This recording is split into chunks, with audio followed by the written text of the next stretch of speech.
मैं अभी सासाराम मुफस्सिल थाना के परिसर में मौजूद हूं और आज इस थाने के द्वारा दो ऐसे शातिर अपराधियों को गिरफ्तार किया गया है जिन अपराधियों को शायद गिरफ्तार नहीं किया गया होता तो रोहतास जिले में उन लोगों के द्वारा किसी बड़ी घटना को अंजाम दिया जा चुका होता। जिन अपराधियों को गिरफ्तार किया गया है उनके पास से आर्म्स बरामद किए गए हैं, 2 टायर किलर बरामद किए गए हैं और कई इस तरह के सुराग मिले हैं जिन सुराग के बदौलत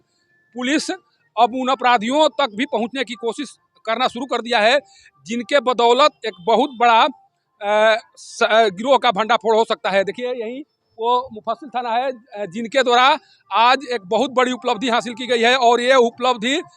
पुलिस के द्वारा जो कार्रवाई की जा रही थी, जो छापेमारी अभियान चलाया जा रहा था पटना सासाराम हाईवे पर, उसी दौरान ये उपलब्धि मिली है। और सोचिए कि जिस तरह से उन लोगों के द्वारा प्लानिंग किया गया था सासाराम शहर में किसी बड़ी घटना को अंजाम देने के लिए, उनके उस प्लानिंग पर पानी फिर गया और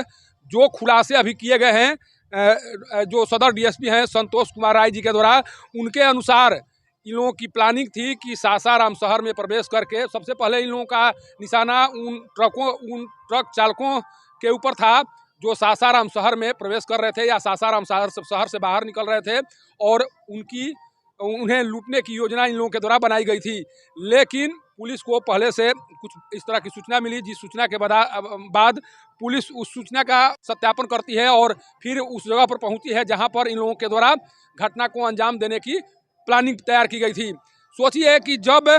इन अपराधियों की गिरफ्तारी हुई और जो पूछताछ किए गए पुलिस के स्तर से, उसके बाद जो खुलासे हुए हैं उस खुलासे ने एक तरह से पुलिस अधिकारियों को एक हैरत में डाल दिया है। कारण कि जिस तरह से उनके मोबाइल पर कुछ तस्वीर दिखाई पड़ रही है और उस तस्वीर में जिस तरह से आर्म्स दिखाई पड़ रहे हैं, उससे साफ लग रहा है कि ये बहुत बड़े गिरोह के सदस्य हैं और इनके स्तर से सासाराम शहर से लेकर जो आसपास के इलाके हैं वहाँ पर किसी न किसी तरह से बड़ी घटना को अंजाम देने की तैयारी चल रही थी। और इसी तैयारी को लेकर जो गिरफ्तारी हुई है उसके बाद सारे पुलिस महकमा में एक तरह से इसको लेकर चर्चा चल रही है और कोशिश की जा रही है कि इनके जो सरगना है किसी तरह से उनकी भी गिरफ्तारी हो सके। गिरफ्तारी के बाद क्या कुछ प्रेस वार्ता के दौरान संतोष कुमार राय जो यहाँ के एसडीपीओ हैं उनके द्वारा जानकारी दी गई। पहले उसको सुनिए, इसके बाद में आगे की जो कहानी है वो बताऊंगा। जो गिरफ्तारी हुई है, किन मामले में गिरफ्तारी हुई है? कल थाना को सूचना प्राप्त हुआ था कि कुछ लड़के जो बाइक में हैं जो इस जिला के नहीं प्रतीत होते कुछ अप्रिय घटना करने जा रहे हैं। थाना प्रभारी द्वारा स्वयं इसको न्यूज़ किया गया और शाम में जब चेकिंग लगाया गया और जो सूचना था उसका सत्यापन किया गया तो बात सही थी। 2 लड़के जो पकड़ाए हुए हैं, इन लोगों के द्वारा इनके पास से हथियार और गोली की भी बरामदगी हुई है और ये दोनों लड़के बक्सर धनसोई के रहने वाले हैं। यहाँ पूछताछ किया गया कि ये लोग क्यों आए हैं, क्या करने आए हैं, इन लोगों के द्वारा कोई जवाब नहीं दिया गया है। लेकिन जहाँ से इन लोगों की गिरफ्तारी की गई, पकड़े गए हैं, वहाँ से इनके पास से हथियार और गोली के साथ साथ ये टायर को, जो बड़े बड़े गाड़ी है उसको टायर किलर के लिए जो रोड पे लगाया जाता है लोहा का, उसकी बरामदगी हुई है। इन दोनों लड़कों के मोबाइल को जब खंगाला गया तो उसमें बहुत सारे आपत्तिजनक तस्वीरें हैं जिसमें किसी से लेन देन और कुछ हथियार के फोटो भी हैं, जिससे प्रथम दृष्टया लगता है कि दोनों शातिर अपराधी हैं। बाकी इनकी आपराधिक इतिहास का हम लोग पता कर रहे हैं, चल रहे हैं और इस पर हम लोग आज छानबीन करके और कार्रवाई करेंगे। सर कहाँ से गिरफ्तारी हुई है? लालगंज के पास से, लालगंज मोड़ के पास से। वो रास्ता चला जाता है या आरा सासाराम और पटना का मुख्य मार्ग भी है वो रास्ता। और अक्सर वहाँ सूचना मिलती रहती थी कि कुछ लोग जो है संदिग्ध तरीके से घूमते फिरते रहते हैं और उसी के खिलाफ ये जांच के क्रम में ये कार्रवाई कर रही है। सर आपको लगता है कि अगर इनकी गिरफ्तारी नहीं हुई होती तो इनके द्वारा किसी बड़ी घटना का अंजाम दिया जा चुका होता? जैसा इनका मोबाइल और इनके पास से हथियार मिला है और इनके पास जो रोड पे जो बिछाया गया लोहा का सामान है जिससे टायर क्षतिग्रस्त पहुंचता है, उसके आधार पर तो ये लगता है कि कुछ बड़ी घटना ये लोग कर सकते हैं।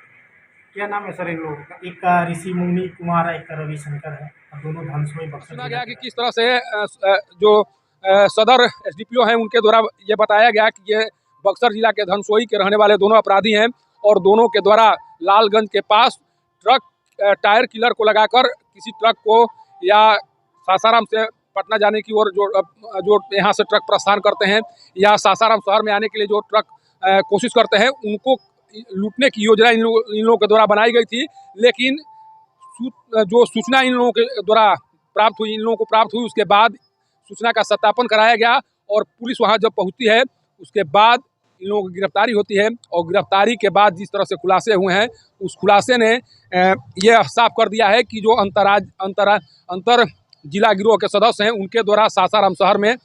लगातार घटनाओं को अंजाम दिया जा रहा है। और कोशिश है कि किसी तरह से इस गिरोह में शामिल जो सरगना है उसको गिरफ्तार कर लिया जाए। जब सरगना गिरफ्तार होगा तब पता चलेगा कि इस तरह की जो कार्रवाई की जा रही है अपराधियों के द्वारा, उस कार्रवाई के पीछे का उद्देश्य क्या है और किस तरह से ये लोग ट्रक लूट को अंजाम देने की कोशिश करते हैं। सासाराम के मुफस्सिल थाना से पब्लिक न्यूज़ के लिए सत्येंद्र चौबे की रिपोर्ट।